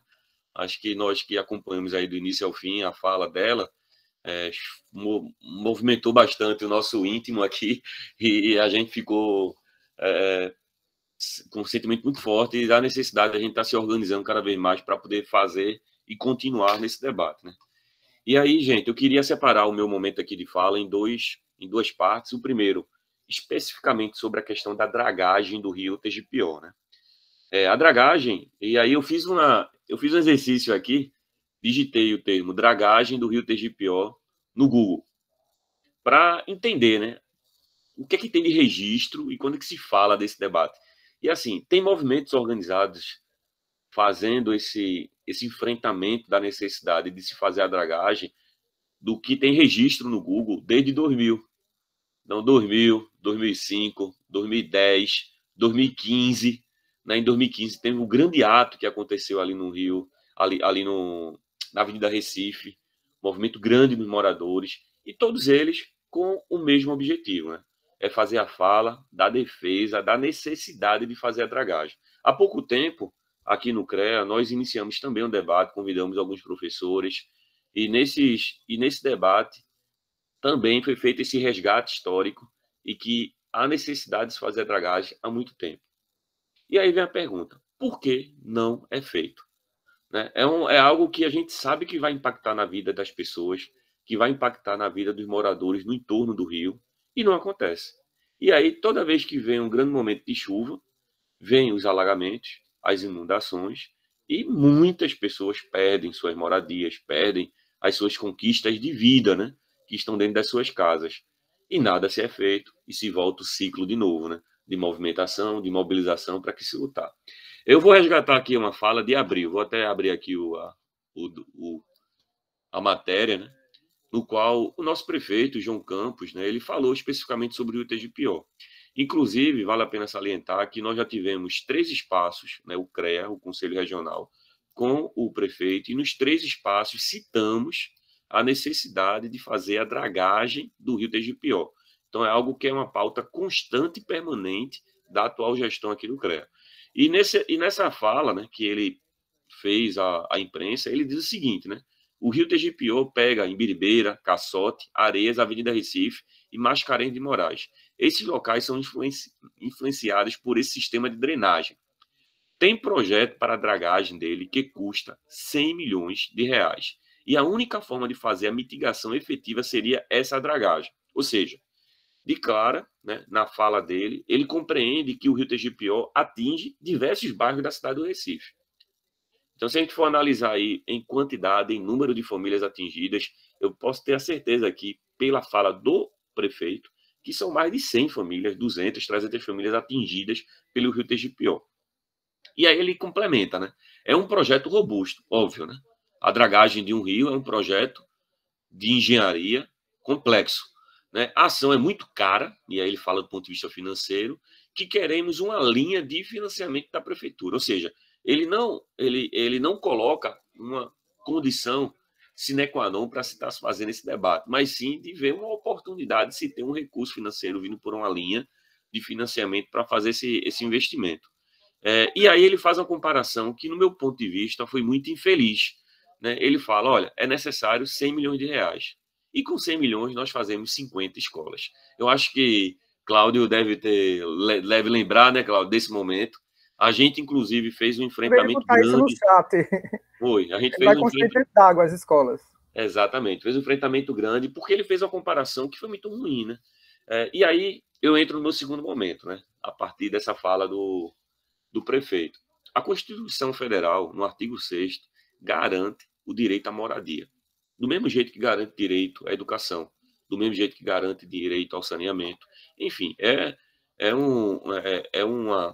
o artigo 6º trata de várias garantias sociais, né, para a população. E a gente, pessoal, não pode isolar, né, uma questão prioritária, que também é a educação, com outra questão prioritária, que é a moradia. E aí é onde é que entra o enfrentamento, onde é que entra a mobilização. Né? Se nós não tivermos organizados para poder apresentar a pauta e deixar de forma muito clara para quem estiver hoje nos representando dentro dos espaços políticos, da importância de se fazer também um enfrentamento sobre a moradia, nós não vamos conseguir conquistas. E isso ficou claro na fala do prefeito. Né? O prefeito tem a ciência da importância da dragagem, sabe que isso vai resolver o problema dos moradores, mas para ele não é prioridade. Né? Uma prioridade que está definida na Constituição. Né? E aí, e quando se coloca na Constituição, é um dever político e público de quem tiver na gestão pública de garantir programas, né? Programas, políticas públicas que venham a incentivar e que venham a investir e que venham a garantir aquele direito que está descrito na Constituição. E aí a gente entra agora numa outra temática muito importante, que é a temática da moradia. E é uma temática que vem sofrendo ataques, né? a gente sofreu um ataque grande, para quem milita nesse campo, que foi o programa que se existia, e aí é importante que todos saibam disso, né? O programa Minha Casa Minha Vida, que iniciou na década anterior, né? A anterior à nossa, lá para os anos 2005, 2006, né? Um programa muito importante, que garantia subsídio integral para a população de baixa renda. E tinha uma linha de financiamento específico para moradia de interesse social, que é exatamente o que a Habite Melhor trabalha. E, com a nova reformulação que houve no programa, né, Minha Casa Minha Vida, se transformando no programa Casa Verde e Amarela, foi retirado todo o subsídio e recurso destinado para o que é chamado de faixa 1, né, que é a população de baixa renda, que se enquadra exatamente na Lei Federal a 11.888. E isso é um ponto que a gente precisa alertar e se preocupar, porque a partir do momento que houve essa retirada do subsídio, da garantia de recurso financeiro para que a gente consiga construir casas, né, dentro dessa faixa 1, isso é uma demonstração clara do que é a política do governo para essas questões. Ou seja, é uma desestruturação, é uma retirada e uma simplificação do ponto de vista de política pública. E aí atinge diretamente vocês, né? Atinge, Cláudio, a população que mora ali no Rio Tegipió, atinge a população, né, das pessoas que moram nesses bairros citados pelo próprio prefeito, né? Coqueiral, Ipicep, Tem Shoa. O Rio Shoa, exatamente. E aí, e o que se fazer? É uma garantia institucional, é uma obrigatoriedade do Estado, da União, do governo federal, do governo estadual e aí do município, de se fazer investimento. Mas nós não temos política pública. As poucas que tinham estão sendo desestruturadas. Então a gente vive um momento muito difícil, né? Um momento de ampliação das desigualdades sociais, um momento no qual a gente precisa estar mobilizado. E aí mais uma vez, eu parabenizo nessa minha fala, né, as pessoas como a nossa companheira aí, Priscila, né, que fez uma belíssima fala, pessoas como Cláudio, pessoas como a professora Rafaela, que, utilizando os espaços que têm, estão, sim, fazendo fomento, organizando, envolvendo outras pessoas, para que a gente faça, né, o enfrentamento dessas políticas que nós estamos tendo hoje, que é a política para poder retirar e gerar uma precarização dentro das questões que tratam da moradia digna. Então, gente, era mais uma fala de reflexão, né, e de motivação, né? Motivar vocês que estão na frente desse processo e saber que pode contar com a gente, né? Eu também me coloco à disposição dentro dos espaços que eu atuo e a gente está fazendo a luta constante, né? E aquela história, cada um juntos, né? Se cada um fizer o trabalho que tem que ser feito dentro dos seus espaços, juntos, nós vamos ter força para poder fazer a verdadeira transformação. E é o que eu acho que todo mundo quer aqui, né? É garantir moradia digna para as pessoas, é garantir uma sociedade que seja mais justa, uma sociedade mais igualitária, né? Uma sociedade que tenha menos desigualdade social. Então é isso aí. Um forte abraço. Obrigada, professor Hermes. Muito relevante a sua fala, né? A fala veio com a fala técnica também e foi muito necessária. Muito obrigada. Luiz Emanuel Cunha, sua vez agora de falar. Luiz, se apresente. Eu já conheço, mas a maioria talvez não, tá? Pode falar, fique à vontade. Sim. Bom dia, né? Bom dia ainda para todas, para todos, né? Estão me ouvindo bem, né? Sim, sim. Pronto. Meu nome é Luiz Emanuel, sou advogado aqui do SENDEC, né? Tenho, né, tido esse privilégio de me aproximar da UPE, né? A partir da chegada aqui de professora Rafaela, junto com o Cláudio, né? Que estiveram aqui em meados de outubro, né? Outubro não, de setembro, né? E aí a gente já está se preparando. Foi uma pena, viu, Cláudio, você não ter podido ir naquele dia lá em Vila Independência, né? Mas quero conhecer, vai ter outra oportunidade, né? Vamos sim, com a professora, assim que ela me avisar, irei. Isso. E aí, né, antes de mais nada, né, parabenizar não só pelo momento acadêmico, né, mas também um momento de preocupação social, né? Eu acho que isso aí é o grande diferencial, Rafaela, de momentos como esse, né? porque, né, ter a consciência que a gente está numa universidade, né, numa universidade pública, né, financiada por dinheiro público, né, financiada pela sociedade, né, formando aqui uma nova geração, não só de pessoas, né, formadoras de opinião pública, mas também dos profissionais, né? Então, que tipo de profissional a gente está forjando, né, para essa sociedade, né? E aí, antes de mais nada, esse profissional que reflete, né? Que não só reflete os anseios da sociedade, mas também que reflete sobre ela, né? E aí, nesse caso, né, com esse diálogo, esse momento, né, com Priscila, né, com Cláudio, né? Principalmente Priscila, né? A pessoa que está lá na base, né, está sofrendo essa falta essa violação do direito à moradia adequada, a violação do direito à cidade. Então, isso aí nos coloca numa situação de realmente a gente perceber, né, a moradia como um direito social, não como um direito individual e nem individualizado, né? Porque numa sociedade, numa cidade como a cidade do Recife, né, uma sociedade extremamente desigual e uma cidade extremamente desigual no seu acesso, né? Isso mostra que, para determinadas pessoas terem acesso à moradia, né, um número muito maior está pagando esse preço, né? Quando, na verdade, deveria ser um direito, enquanto um direito social, que deveria estar ali sendo construído a partir dessa ideia de solidariedade, né? E um ir ajudando, né? E um ajudando e construindo, né? Então, também aquele momento da gente perceber que quando a gente está, né, no nosso carrinho lá fechado, que se depara com um engarrafamento como esse, né? A gente não está vendo simplesmente pessoas criando ali uma baderna, né? Pessoas que estão justamente correndo para sair dessa invisibilidade, né? E meio que dizer, né? Olha, a violação do direito à moradia que a gente tem, né, não é a que você sofre, né? E aí foi muito importante, né? Um trechozinho de fala, né? Dizer, olha, e eu aqui com meus filhos, já estou imaginando de uma hora para outra, né? Tá com a casa cheia d'água, né? Uma casa que a gente vai construindo com tanto esforço, né? E isso também faz parte desse processo, né? Esse processo aqui de cartaz que a gente está tendo, né? De você também colocar essa sensibilidade, né? Nos seus alunos, nas suas alunas, né? Nos estudantes, né? Melhor, né? Para justamente a gente também se colocar, né, no lugar daquela pessoa que está ali queimando pneu, né? Pedindo para ser, né, olhada, porque a chuva que cai, né? E que para algumas pessoas, né? Simplesmente é um incômodo, né? Para outras pessoas está sendo uma questão de vida, né? É a questão do levar o choque, é a questão, né, de quando a maré sobe, né, ter uma parte da sua despensa tomada pelos bichos que vão vindo com a maré.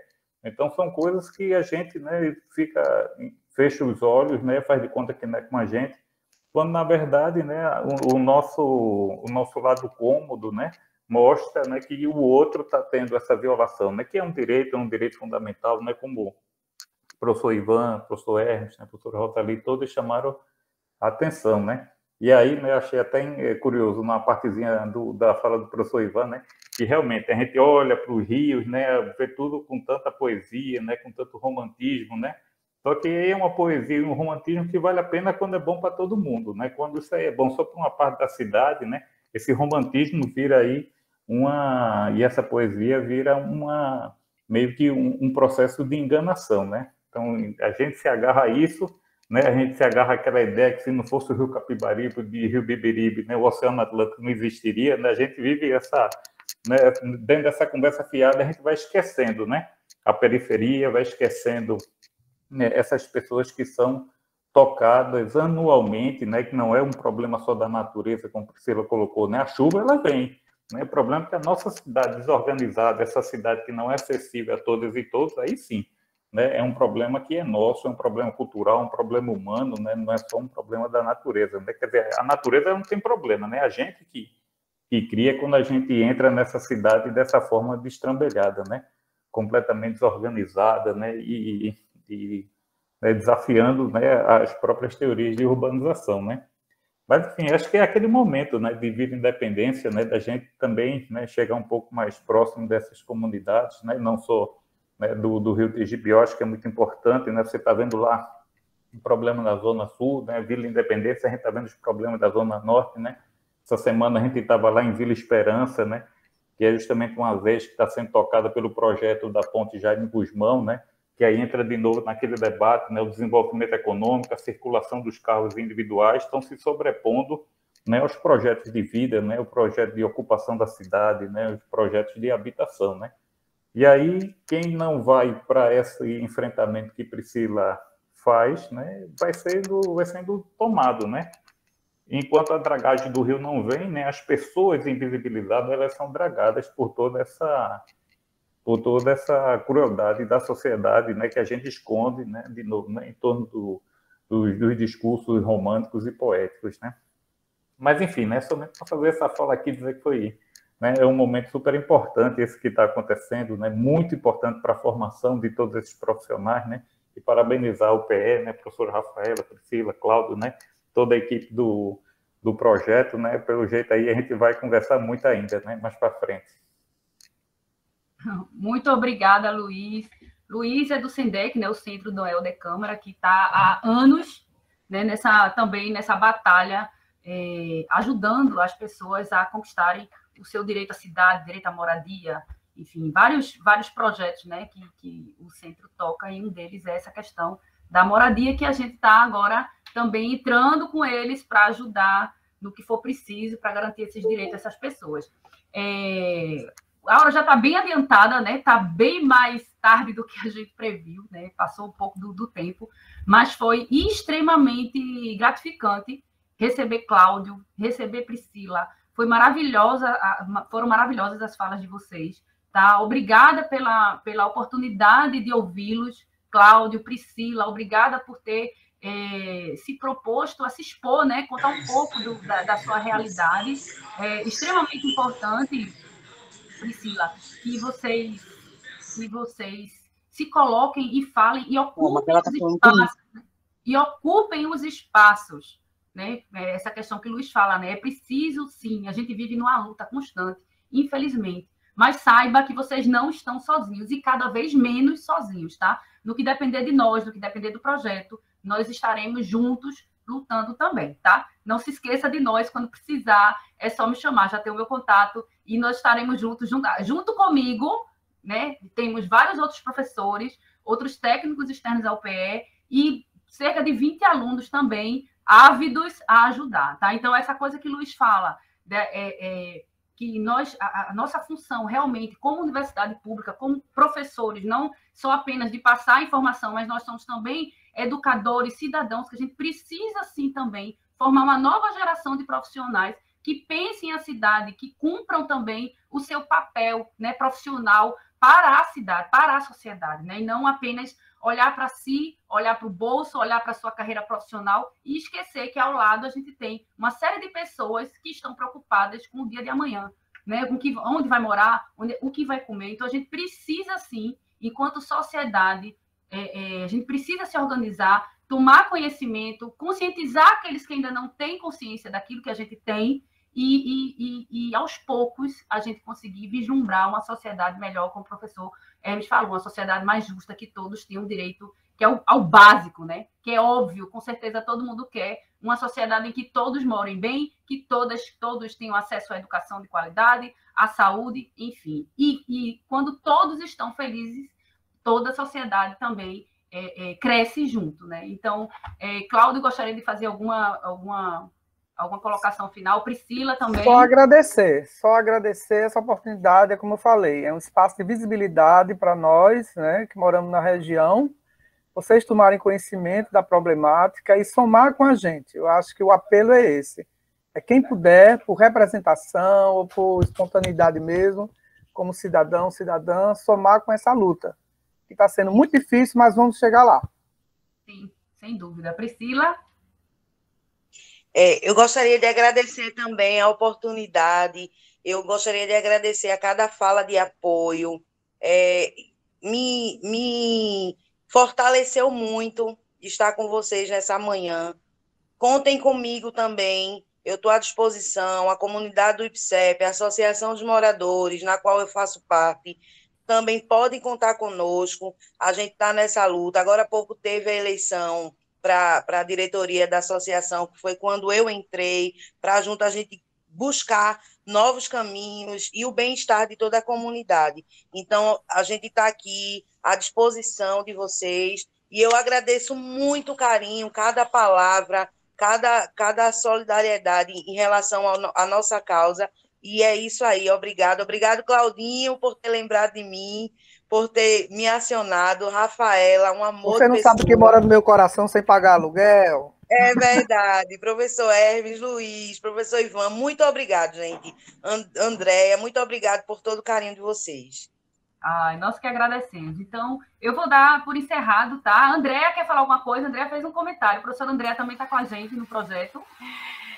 Eu coloquei aí, porque a Irã está aqui do lado, numa outra mesa redonda. Aí, na hora, falo os dois. Ó, pronto. Aí deu confusão, mas eu coloquei aí. Só, assim, reforçando, né, que nossos alunos, eles se interessaram já pelo projeto com essa preocupação social, né, e quanto mais a gente puder colocar essa sementinha nesses alunos que estão entrando agora, né, a gente vai mudando um pouquinho a sociedade e para ter um futuro melhor para a gente, né? Para todos, e não só aqueles, como Rosalie falou, que vai dormir, está lá na cama quentinha, enquanto outros estão passando por esses perrengues. E queria dizer também que, por eu morar perto do Capibaribe, eu, quando criança, eu vivenciei muita coisa, né? E passei por isso também, era no primeiro andar que chegava, né? E o problema foi, assim, resolvido, como o professor Ivan falou, né, com a construção da barragem, né, e quem sabe não tem uma solução também para esses outros locais que a gente está passando aqui na cidade, né? Mas foi muito bom, muito bom. Foi Fiquei ótimo. muito feliz. Foi ótimo. Obrigada, professora Andréia. Novamente, obrigada, Cláudia. Rapidinho, só para vocês não esquecerem, o Forte também está à disposição, tá? Qualquer coisa, podem nos acionar, a gente aciona todo mundo. Seria importante que vocês também participassem das nossas plenárias, para somar junto com a gente, para vir trazer as ideias de vocês. O Forte está aberto, é um espaço coletivo, então é muito importante que agora... na próxima semana, acredito que a gente vai ter uma plenária, então receber vocês vai ser muito gratificante. Sem dúvida, estaremos presentes. Tá? Priscila, muito obrigada novamente. Cláudio, beijo, obrigada. Emanuel, Luiz Emanuel, né? Andréa, professor Ivan, Hermes, todos os outros, Rosalie também, que está com a gente no projeto, e todos os outros alunos, alguns extensionistas, outros curiosos, Tony, citado por Rosalie, né, que participou, que é do Instituto, que participa ativamente nessa questão também da ajuda à população, resgate, enfim. Obrigada a todos, foi maravilhoso. Em breve teremos outra também levantando esse debate, tá? Muito obrigada. Vou disponibilizar no nosso Instagram o link para essa gravação, se vocês puderem também compartilhar, né? Essa questão da visibilidade é muito importante, tá? @abrete-melhor, nosso Instagram. Tá bom, gente? Receba o meu abraço virtual e meu muito obrigada, tá bom? Foi ótimo. Tchau, tchau, gente. Obrigada.